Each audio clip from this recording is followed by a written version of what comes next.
So with that being said, long introduction, but I promise you it's worth it.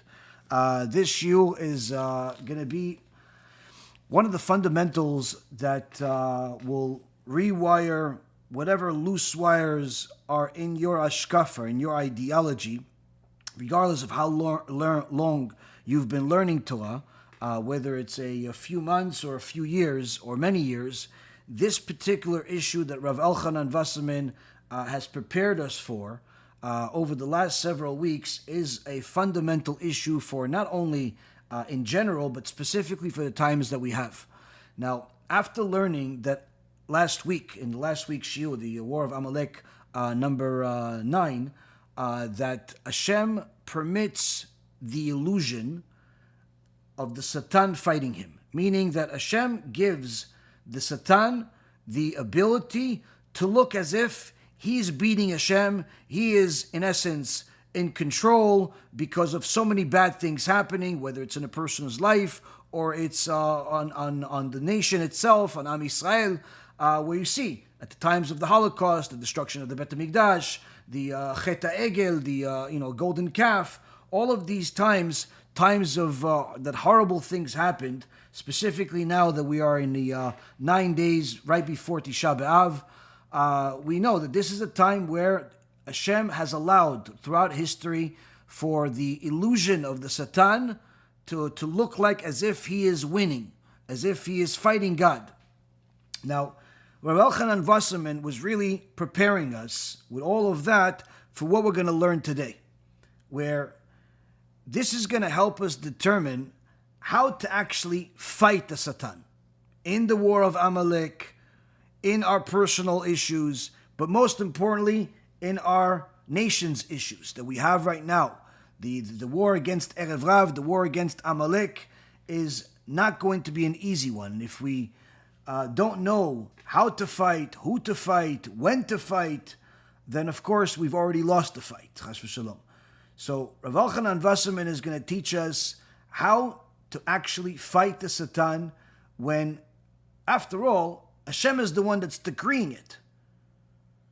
So this will not only help us determine what kind of war we're actually in at any given time, but also how it's going to uncover the heavenly details behind what happened in the Holocaust and other major tragedies that we had throughout history that very few people outside of the Torah scholar world are familiar with. And even within the Torah scholar world, not everyone is familiar with it. After this, we're going to publicize a story that it's a true story, it's a shocking story, and it's a story that's going to remind us about the value of Da'at Torah in such a way that's going to hit home with a lot of people, because I certainly know it hit home with me. So, as we said in the 9th section of the write-up, Maasei LaMelech, that the write-up by Rav Elchanan Wasserman, where he's in essence telling us the instructions of how to fight the war of Amalek. This is beyond just the era of Mashiach that we learned in the previous series several years ago that was based on the writings of Rav Elchanan Wasserman. Here he's telling us how to fight Amalek, because Rav Wasserman not only knew about the Nazi Amalek, he also knew the reasons behind why Hashem decreed each one of these decrees. He himself was murdered in cold blood and died on Kiddush Hashem in the Holocaust, and the entire event was documented, eyewitness by Rav Ephraim Oshri. An extraordinary thing that happened, and how Rav Elchanan Wasserman never lost his cool, and actually on the way to the massacre, when they killed everyone, shot everyone, Rav Elchanan Wasserman didn't skip a beat and actually taught everyone that was with him on the line how to properly die, sanctifying God's name. Now, here Rav Wasserman is telling us that there are times that Hashem permits the Satan to look like as if he's fighting God. And he wants us to know that this is the first part of understanding the fundamentals of Judaism throughout history and what has happened to us. And he says as follows, ונמצא שישנם שתי מיני הנהגות, א', מעשה השם, ב', מעשה שטן. He says that there are two ways that this illusion of the Satan fighting God is implemented. One, it's the hand of God. Two, it's the hand of the Satan. So from here we learn that there is something called Maasei Satan, the hand of God. וכן הגזרות על ישראל הן בשני האופנים, ובכל גזרה צריך להבחין מאיזה אופן היא. And he says, in every decree that's put upon Am Yisrael is one of those two choices. And in every single decree, we must evaluate it in order to know which one it is. Now, first and foremost, we have to understand, where is this in the Torah, that there is such a thing, a hand of God? People that are unlearned and ignorant will say this sounds like Christianity. Little do they know that anything that's of truth and value that comes from Christianity is really a plagiarism of the Torah itself and the words of the sages that they mock at all times, but yet plagiarize their writings just with different names. Now, the war of the Satan against God, again, it's not like in Christianity where they actually empower the Satan and actually think he has an independent power of himself, independent from God, and and he wins. No, in Judaism it's enod milvado. It's always God, but God allows the Satan to look like he's winning, to look like he's in control. And we see that this is in the Torah in multiple places. In fact, in the beginning of creation, we saw that there was a Maasei Satan where the serpent fooled Adam and Chava, Adam and Eve, to eat from the forbidden fruit of knowledge. This was, of course, the first act. We also have a time of where the brothers sold Yosef. We also have the famous Chet HaEgel. In fact, in the book of Exodus, in chapter 32, during the time where Moshe Rabbeinu is at Mount Sinai receiving the Torah, the written Torah and the oral Torah from HaKadosh Baruch Hu, after all of Am Yisrael heard and saw the voice of God for the first two commandments, Moshe Rabbeinu went up to Mount Sinai, went up to heaven, body here, soul up there, for 40 days and 40 nights. And during that time, the Erev Rav started conspiring of how they could turn things around. And at the moment that Am Yisrael showed weakness in their emunah in Hashem, when they miscalculated the timing that they believed Moshe Rabbeinu was going to be in Mount Sinai and then return, and miscalculated by 6 hours according to the sages. During that moment of weakness, that opened the door for the Satan to show the illusion. Show the illusion that Moshe Rabbeinu actually died, showed him an actual image in heaven as if their angels are carrying his body. And this led to people looking for a replacement for Moshe Rabbeinu. And the Torah tells us that the Erev Rav convinced everyone that they need a replacement for Moshe Rabbeinu, they need something. So to make them some type of image, some type of statue, because the Erev Rav were the necromancers of Egypt. They were used to witchcraft and black magic and all types of idolatry. Am Yisrael, unfortunately, that was in Egypt for 210 years, was also familiar with it. Despite being at the highest level of holiness, they fell to the bottom of the pit after failing this particular test. But it wasn't without Maasei Satan, the hand of the Satan, being involved. And the Torah tells us that Aaron knew that he can't say no, because if he said no, the people will kill him just like they killed her. Hur, that in English is pronounced her, he was a tzaddik. He was someone that was defending the honor of God, and told the people that no, he's not going to make any statue. It's forbidden. And the people killed him. And Aaron HaKohen knew that if he says no, they're going to kill him. And even though you're supposed to die instead of worship an idol, Aaron never planned on making any type of idol. What he was looking to do was to buy time.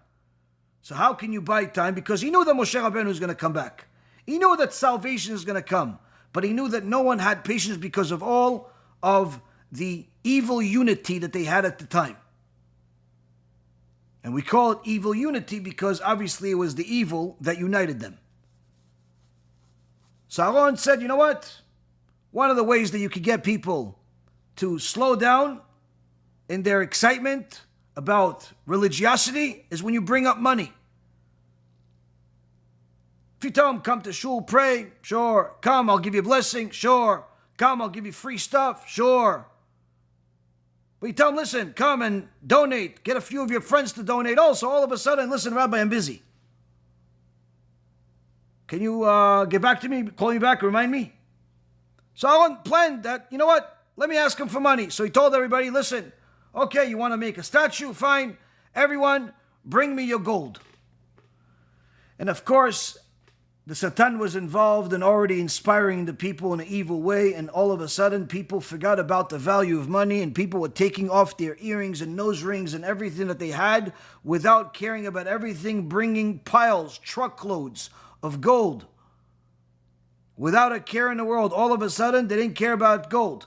After they crossed Yam Suf, instead of continuing on their way, they stayed behind because they wanted to collect all of the gold that showed up at the seashore from the Egyptians. But now, they don't care about this gold. They care about getting a replacement for Moshe Rabbeinu. Either way, Aaron HaKohen knew that to melt gold takes a long time, especially with the fires of the past. Just the fire itself can take several days.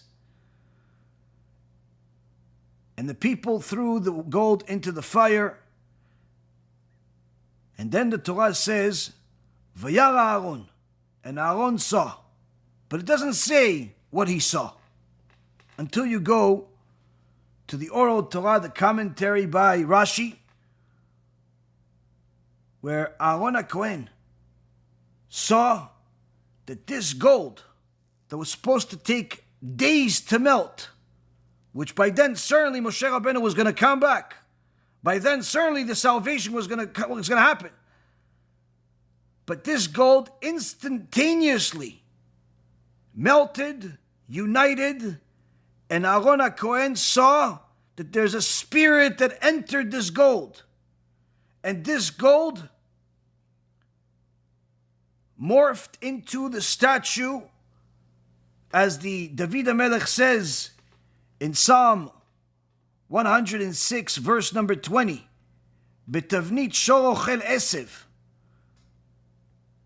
It turned into a bull eating grass. And Aaron HaKohen saw that the hand of Satan has succeeded. And then Rashi says that this Maaseh Satan succeeded, but in such a way ולא היה לו פה לדחותם לגמרי. That Aaron HaKohen also saw that he does not have the wherewithal to stop this, to fight this. Now this, Rabotai Karim, for those that are unfamiliar with the magnitude of Aaron HaKohen, the prophet Malachi, in the name of God, says in chapter 2, verse 7, for the lips of the Kohen should safeguard knowledge, and people should seek Torah teachings from his mouth, for he is an angel of Hashem, master of legions. This Rabotai Karim says the Avot de Rabbi Natan in the 48th Perek, and also Masechet Kala Rabati in chapter 3, Halacha number 1. This prophecy is referring to Aaron HaKohen. HaKadosh Baruch Hu is saying, Aaron HaKohen, he is the one to learn Torah from because he is like an angel of God. He's Kodesh Kodashim. He cannot be compared to any of the tzaddikim that followed him. He cannot be compared to any of the Gedolei Hador, regardless of who they are. Cannot be compared to any of the Rishonim, whether the Rambam or the Ramban or the Geonim. Cannot be compared to any of the Amoraim. Cannot be compared to any of the Tanaim, Rabbi Akiva, Rabbi Shimon Bar Yochai, Rabbi Eliezer ben Holkenos. Cannot be compared even to the Zugot, Shmaya Naftalion, Bet Shammai, Bet Hillel. Cannot be compared. Cannot be compared to any of the prophets that followed. Aaron HaKohen was in a class of his own. HaKadosh Baruch Hu testifies Aaron HaKohen, he is like an angel of God. He is something unique. So this angel of God, this Aaron HaKohen, says the Maasei Satan, the hand of the Satan, has succeeded. To such an extent, I don't have anything to do. I can't fight it. There's nothing I can do about it. There's nothing I can do about it. Nothing. This is why when Moshe Rabbeinu came down, he asked Aaron, why do you hate these people so much that you made this for them? And Aaron says to Moshe, my master knows that I did not build this. It came out, meaning this golden calf came out by itself. I never molded anything. I was just trying to buy time. See, here we see Rashi bring up Maasei Satan, the hand of the Satan, succeeding. About 600 years ago, there was a sefer written by Rabbi Avraham ben Rabbi Yaakov Saba, a sefer called Tzror Amor. In his Tzror Amor, in his Bereshit, Parashat Vayeshev, he writes, we also see Maasei Satan with what happened with Yosef. Not just that they sold him or disliked him or hated him. No, the actual selling of Yosef was certainly Maasei Satan. The Satan's hand succeeded. Why? Sometimes you see somebody that has special blessing in their life, where they could learn an enormous amount of Torah in a short period of time. They could succeed in enormous things in a short period of time, whether it's monetarily or it's in a world of Torah or both. You could see a person, literally, they could, go, eat dinner, go to the bathroom, take care of the kids, put everybody to bed, play with everyone, everyone's happy, and he's still back to learning Torah, all within 20 minutes somehow. Yeah, you see somebody have what's called siyata dishmaya, which means it's assistance from heaven. This is the hand of God. On the other hand, lehavdil, you also have siyata de satan, assistance from the Satan, the hand of the Satan, where evil is assisted. And this is what happened with Yosef. 1 second they threw him, they wanted to kill him, but then they decided to throw him into the hole. And Reuven said, you know what? You guys are going to eat? Fine. I'm going to go pray and we'll meet up. Now the prayer of Reuven was to do tshuva for the mistake he made by moving his father's bed. But the prayer wasn't 5 hours. We're not talking about hours and hours. We're talking about he went to go pray, they went to eat, and all of a sudden, as they're sitting down to eat, the Ishmaelim show up. They're interested in buying, and within literally a matter of minutes, everybody gets up, sells Yosef, and back to dinner, before Reuven even has enough time to finish his prayer and come back and even see what happened. Here, the Tzor says, this was Maasei Satan. This was assistance from a Satan to cause this. Now, of course, since HaKadosh Baruch Hu is behind everything, even the evil they tried to do to him, Hashem turned it for good. But the point being is that there are times that HaKadosh Baruch Hu allows the illusion to proceed in order to test us, rebuke us, and even punish us. And therefore, says Rav Elchanan Wasserman, these two ways that HaKadosh Baruch Hu runs the world, and in the decrees that he decrees in the world, it's important for us to determine which one is being implemented at any given time. And thereby he gives us the clear signs of which one it is. וסימני הבחינה בזה, שאם הגזרה היא על הגופות כי בימי המן, זוהי מעשה השם. If the decree is on the bodies, meaning the enemy, Amalek, the Ishmaelim, the Edomim, the Knaanim, and whoever it is, Haman wants to kill the bodies, this is the hand of God.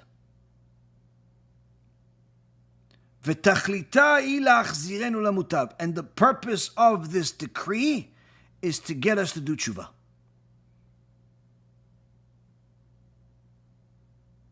And in this way, Rabotai, says Rav Elchanan Wasserman, אין מקום למלחמה והיא לא תצלח. And to fight this decree, it's not possible through war. Meaning, if the Amalek, Haman of 3,000 years ago or of today issues a decree to kill Am Yisrael, he's looking to kill bodies. Doesn't care if you're religious, not religious, young, old. Doesn't make a difference. He wants to kill bodies. Know this. This decree is from the hand of God, and fighting the war will not help. It will not remove the decree.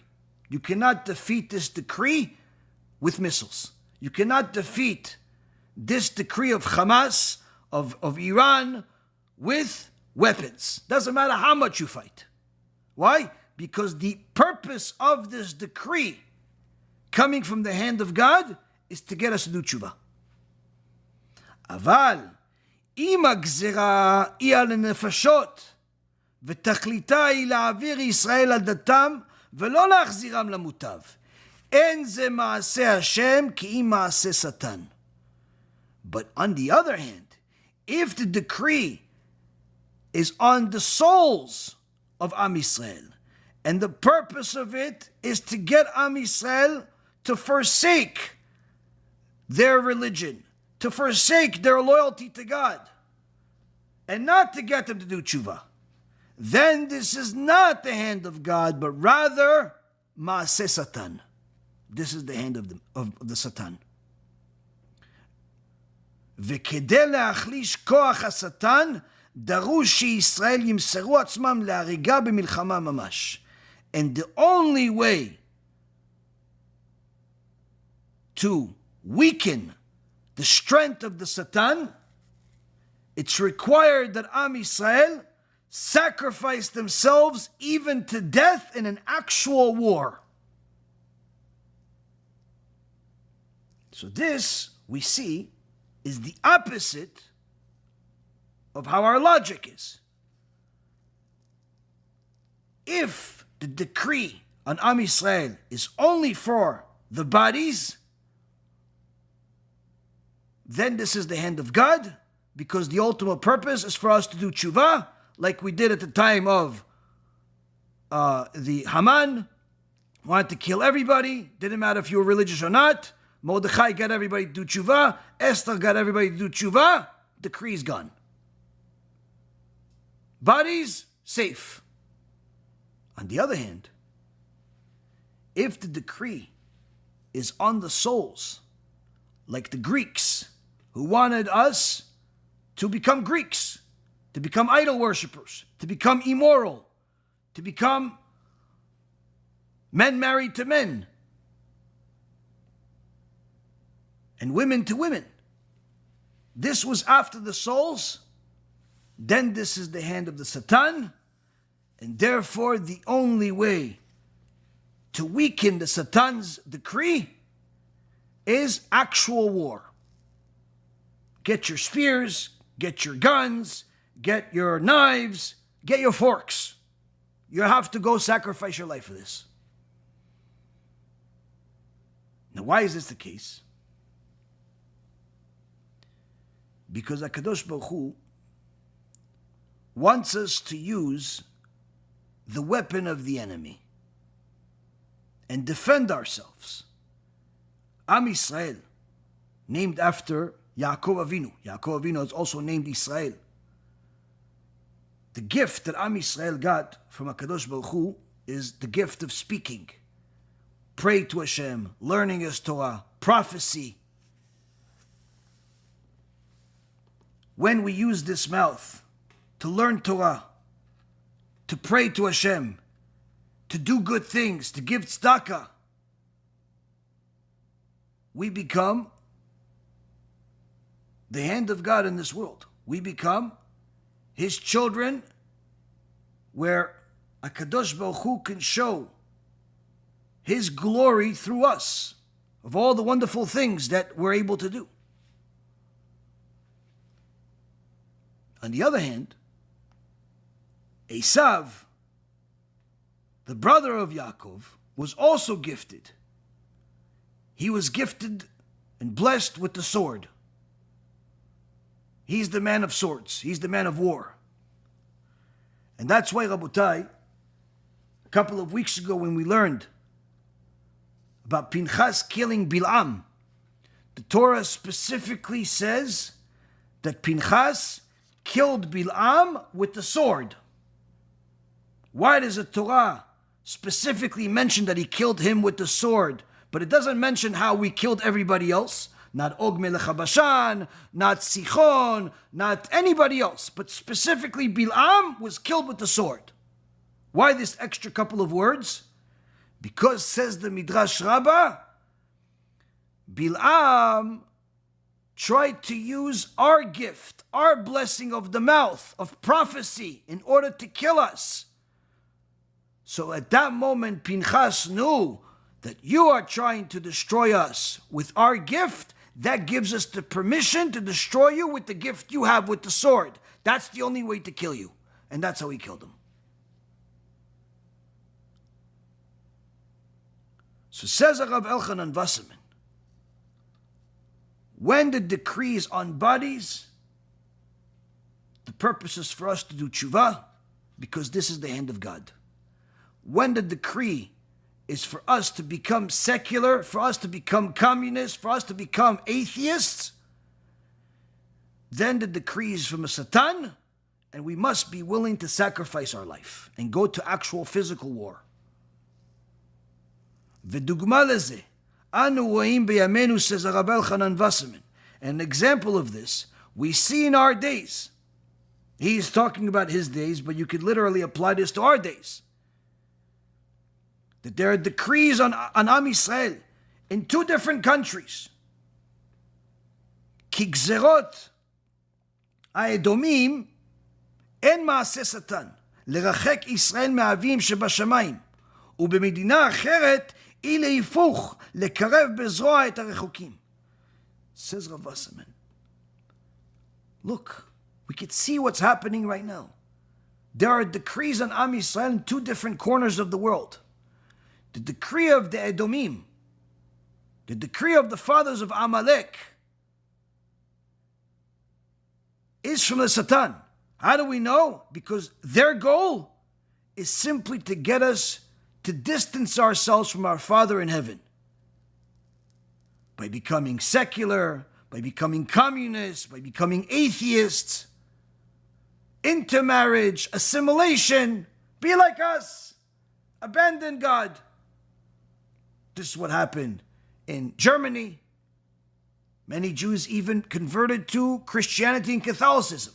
That's how far they went. This happened in Russia. Jews became some of the biggest communists, some of the forefathers of communism. And this hurt the Jews in that section of the world for nearly a century of damage, until some really righteous Jews started infiltrating into the Red Russia in the 1980s and started bringing in some Torah into communist Russia. Literally bringing back the souls of Am Yisrael into their bodies with words of Torah, with basic Aleph Bet, with prayers, little by little, everything under the wraps, everything with all types of clever plans. A lot of really righteous American Jews would travel, suitcases full of books, of tzitziot, of tefillin, of all types of things. And the Russians had no clue. What is this? Why do you have all these ropes? He goes, we like to tie ourselves up. Okay, but so many? Yeah, we need a couple for the arm and the head. Yeah, but you have 4. Oh, and then the wife says, yeah, 1 for him, 1 for me. It's not fair only for him to have the wrapping. Oh, okay. What, all these books you're going to read? Yeah, I'm a heavy reader. I like to read. Okay, fine. And all this food you're going to eat in such a short trip? Yeah, I have a big appetite. They made all types of clever excuses for every single thing they would bring into Russia. And of course, all of it was for the people, the Jews that were living there, that were doing tshuva. Some really great books written about this, of what happened. But this was only after Jews abandoned God, spearheaded behind communism, fell for the trap of the Satan. And says Rav Wasserman, the decree of Edom is Maasei Satan. But on the other hand, in the other side of the world, we see that the decree over there is the exact opposite. They simply want to force their strong arm in order to kill us. That's the hand of God. That's just telling us we need to do tshuva.